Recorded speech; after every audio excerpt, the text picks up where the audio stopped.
Hey everyone, Taz here. Today we're checking out the Spring Colors Sledders update.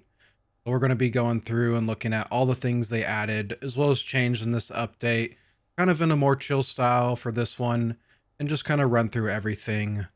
So let's start off right in the main menu here.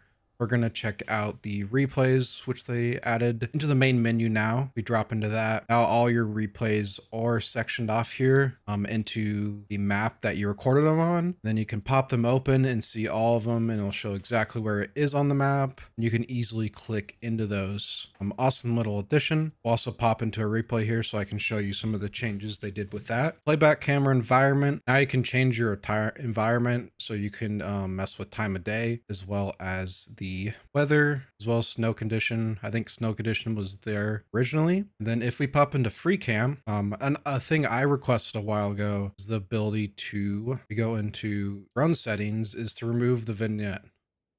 So they finally removed that, so now you don't have to worry about that on the edges. It's the only thing they changed in this menu. But now if you look down at the bottom there, if I hold R3 or left joystick down, you can now, or right joystick down, excuse me. So if you hold right joystick down now, you can now mess with your playback speed while you're in drone mode, as well as you can rewind and fast forward holding your triggers. You can easily do that without having to back out of drone mode, which is super awesome for easily playing back, play it forward, maybe you need to back it up, really do that. Just super awesome little things, you know, mess with your playback speed. So like, okay, now I want to slow it down here. You can do that too. You can do like slow-mo. We want to pause. We were like, okay, now I want to go back to normal speed. Do that too. There's some awesome little changes to that.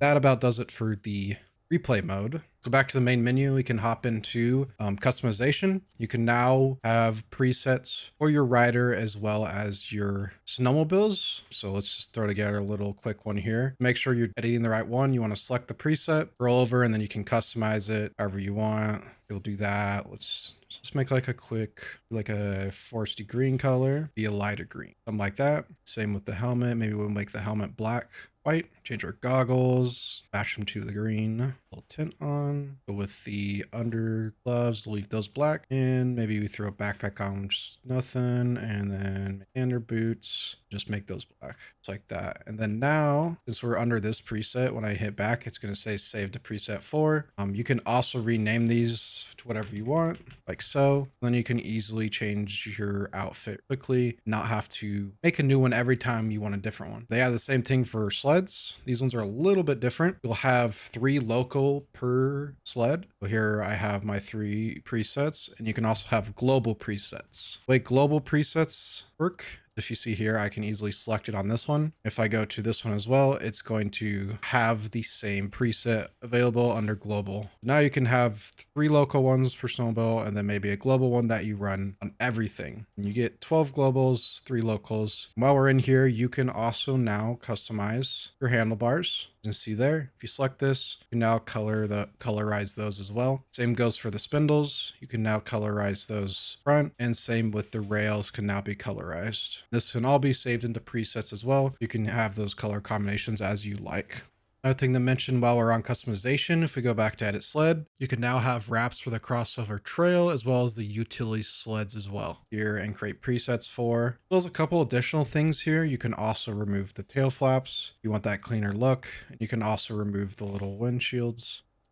I personally like to remove those, but now you can do that. You can customize all these. Just honestly makes them look a lot better than those stock stuff. Along with wraps for these, you can also now make custom wraps for all these sleds. You can find that in the Discord server. There is templates that will be up there, as well as the vehicle IDs you need to make custom wraps for them, so people can start uploading these to mod.io. So keep a lookout for those if you're running these sleds. For the last major feature, we got to jump into the game. The last major feature of this update is while in first person now, you can hold down your right stick and be able to look around you, left, right, a little bit of down, a little bit of up, kind of make it easier to look around if you need to, as well as a rear view on left stick down. Now you can check if your buddy's following you, or if you want to look a little bit and try to see where you want to go while riding. They made it pretty easy to do that. As well as that, they added a option under graphics called Panini projection. Essentially what this does is when you have a wide field of view in first person, it'll help that the edges don't stretch as much. So I leave mine relatively low because I only run 105 for my first person field of view, but it just helps clean up the edges and make it not so warped as such. So if you have a really high first person FOV, this might benefit you the most, but most likely you won't really notice a difference.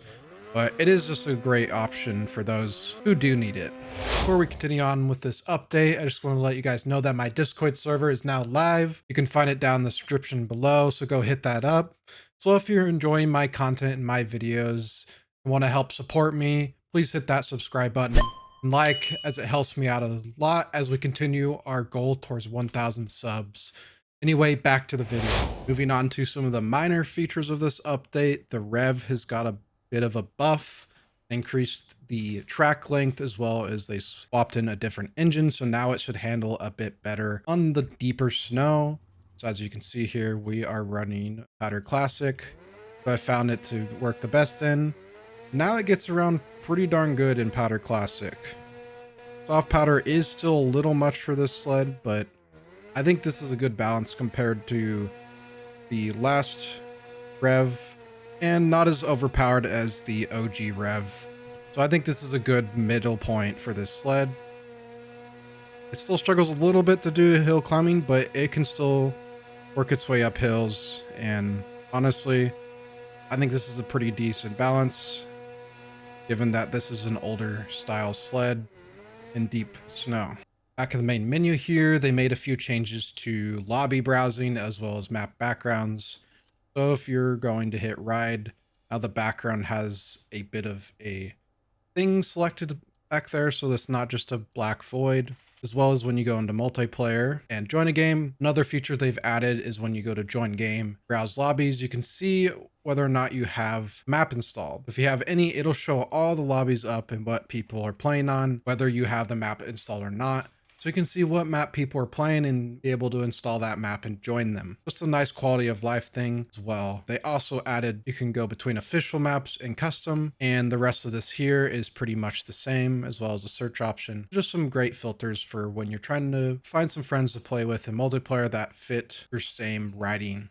They also fixed some of the RPM values to be displayed more realistically to those in real life. So they're not just instantly up to like 8,500 RPM. And you can see for this one, it tops out at 7,900, just to be more realistic to how that sled would be in real life. And just a good quality of life little upgrade there. While we're riding here, you probably also notice the sound is different. They did a pretty big overhaul of how their sound system works, making it easier for them to tweak and improve sound going forward and into the future, so it doesn't take up a lot of their time as they continue to develop that. So by no means is this sound permanent, but they've reworked the system, so that's why I'm assuming it's a bit more drastic of a change into this update as well. But if you'd like me to do a sound test on all the sleds, just let me know and I can show you all the rework sounds. That is pretty much all there has been added in this update. It was just a minor update, but again, some pretty quality of life features as well. Some additional changes to hopefully help push this game into better development into the future with sounds, as well as making the game just feel better overall with, again, presets and some of the other features they added. I'm very happy with it. Let me know your guys' thoughts down below, what you think on this update. But thanks for watching, and I will see you in the next one. Have a great rest of your day.